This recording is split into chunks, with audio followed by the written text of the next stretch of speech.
歡迎大家再個轉到聚焦國際嘅節目現場。一禮拜全球新聞短評，繼續用10分鐘嘅時間帶大家來抓走天下大小事情。今日有請到嘅係國防安全研究院嘅曾復生教授為大家來做評析。先生你好，記者好，全國嘅觀眾朋友大家好。頭一條新聞，我來關心嘅係照咧路透社嘅消息指出到咧嚇 ，SpaceX 係接受美國國防部下部嘅相關單位嘅委託，來做咧個幾百輛低軌道衛星打造出來嘅咧衛星名錄哦，希望是對準地面嘅目標。先生喺呢上來看呢件事情，係有呢條重點先來觀察。廿八呢，馬斯克啊，佢創造嘅太空科技公司SpaceX 你啊發展嘅兩隻很重要嘅一隻低軌道衛星嘅一隻網絡通訊嘅系統啊，也提前發展呢星鏈計劃呢，也星鏈計劃呢係民間用途嘅但是呢也把俄烏戰爭表現挺好但是呢碰到新嘅問題，就係俄羅斯佢做得干擾，也係星鏈呢一隻通訊造成也係作戰嘅功能有所損失所以呢，SpaceX 公司呢佢開始發展星盾Starshield 星盾計劃嘅一隻新嘅專門提供嘅美國軍方同美國情報單位來使用嘅一隻低軌道網絡通訊系統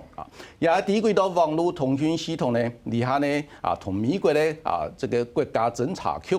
向下合作，也有18億美金嘅經費來發展新型嘅一隻低軌道衛星網通系統。其實呢，也衛星網通系統呢，佢挺重要一點，就提供也美國也開始發展也運用太空衛星網通嘅發展新嘅作戰嘅概念。也新嘅作戰概念就強調講咧，也按照這個Joint All Domains 這個 operation 就全領域作戰體系同時呢 Joint All Domains Command and Control 就全領域指揮管制嘅一個系統。也就美軍咧新嘅作戰概念必須要在低軌道網通衛星網通系統來提供一隻動態嘅這個監視、偵察、鎖定目標同影響同時出現嘅一隻新嘅一隻作戰嘅圖像。也喺新嘅作戰圖像有兩隻功能，第一隻就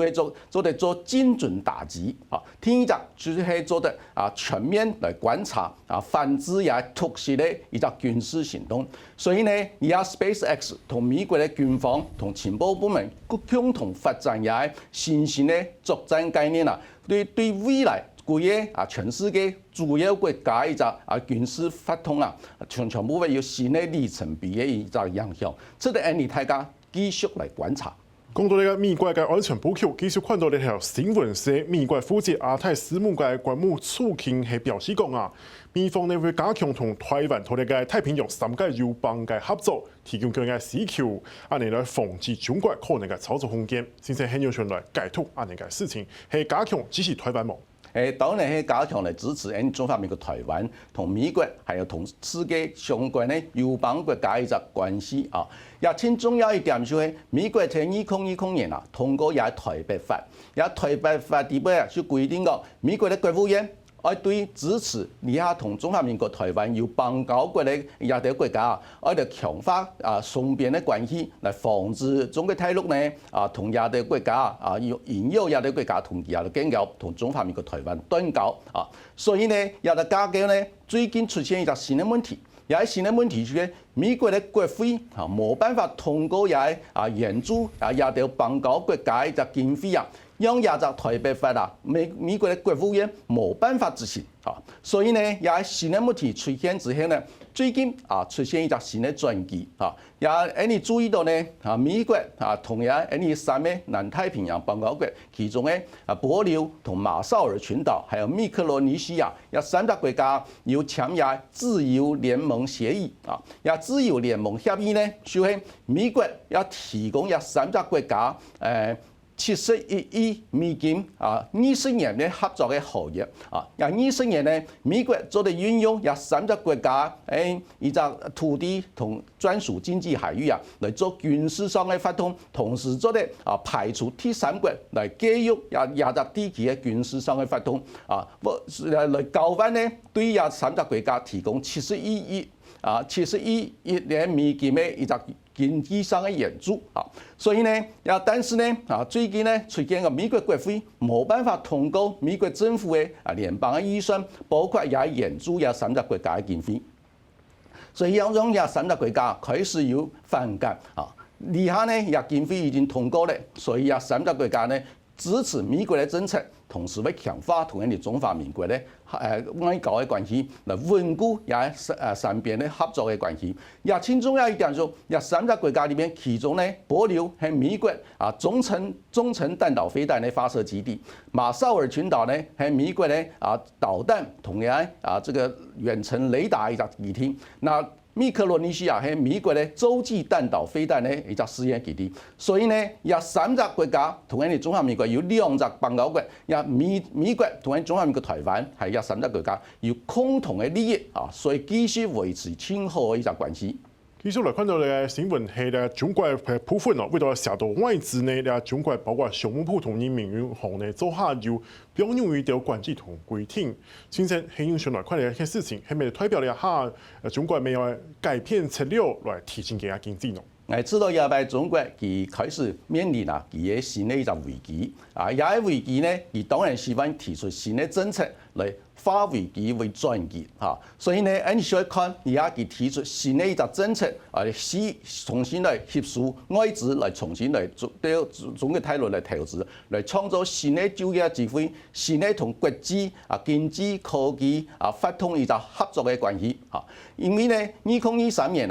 中國大陸佢出現一個外資明顯減少一個新嘅狀況，而新嘅狀況呢，如果惡化下去嘅話，當然會影響到後續中國大陸經濟發展挺重要一個動能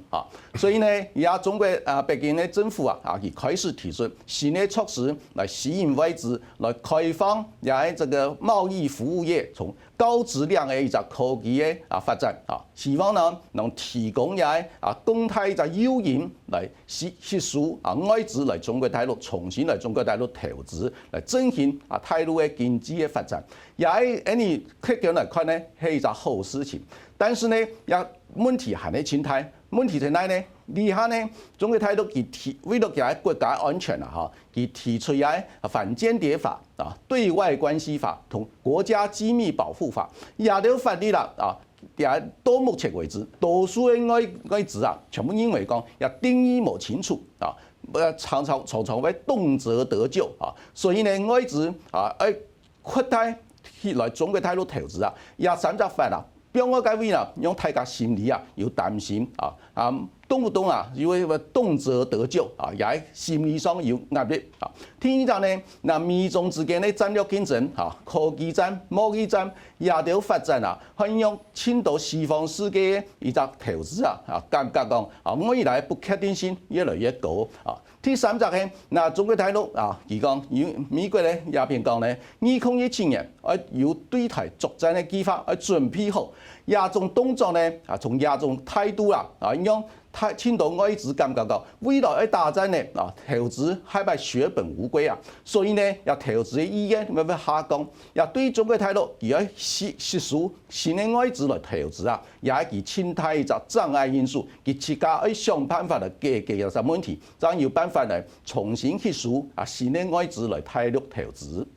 前面條新聞，我哋看到兩下各個領導人係始終同布魯塞爾主要期盼頭一擺嘅核能峰會，希望咧強化核能套全球能源安全戰略，韓國呢減碳防嘅作用。先生係用觀察呢擺嘅峰會咯。呢擺峰會係挺重要一個峰會，因為去年12月在 COP28 在杜拜嘅一個聯合國嘅氣候峰會同意講核能納入也全球盤點嘅項目。所以講到2050年呢，也碳中和一個階段也個過程底邊呢，可能呢增加3P增加3P來幫助來達到也一個碳中和一個目標所以呢接下下來呢，就今年也3月20號、21號呢就喺比利時嘅布魯塞爾就要開也鐵嘅核能峰會也核能峰會呢有35個國家領導人同代表參加，大陸佢哋派嘅副總理張國清來參加也會表示佢對也事情嘅重視因為呢你睇呢清潔能源成本較高，同時呢核能呢係鐵便宜嘅一個能源，做得來幫助也達到也淨零排放係碳中和一個目標，挺重要一個幫助嘅力量但是呢，你也在歐洲佢面臨一個新嘅問題那新嘅問題就係因為俄烏戰爭嘅關係，讓歐洲地區面臨嘅能源嘅危機，嘅能源清貴，所以呢，原來要遷到核能嘅一個國家，包括法國，還有相關嘅國家，佢全部強調過，我來恢復對核能嘅重視，但是呢。德國同奧地利也兩個國家，佢基本上佢原則上要廢除也核能所以呢，還係有衝突跟爭執所以呢，但是呢，更重要一點上，也全世界開始意識到來發展也核能呢，來強化達到也淨零排放同也碳中和嘅目標但是呢，發展核能第一個有經費嘅問題。第二個呢，安全的問題；第三個呢，也核廢料要樣板來處理，也核廢料有高階核廢料同低階核廢料，高階核廢料做核子彈也要造成安全戰略一個新的挑戰。所以呢，也後續嘅複雜的問題還呢繼續要透過也高峰會議核能高峰會議共同來解決，這樣都得達到原來去年這個 COP28 希望達到的目標。好，羅先生，今日帶我們回顧嘅美國嘅戰略、相關經濟同能源嘅相關嘅新聞議題而且看一下，等下新聞後單元來關注嘅係普丁連任俄羅斯總統對未來嘅世界格局帶來哪條影響？先看一下，過來關心。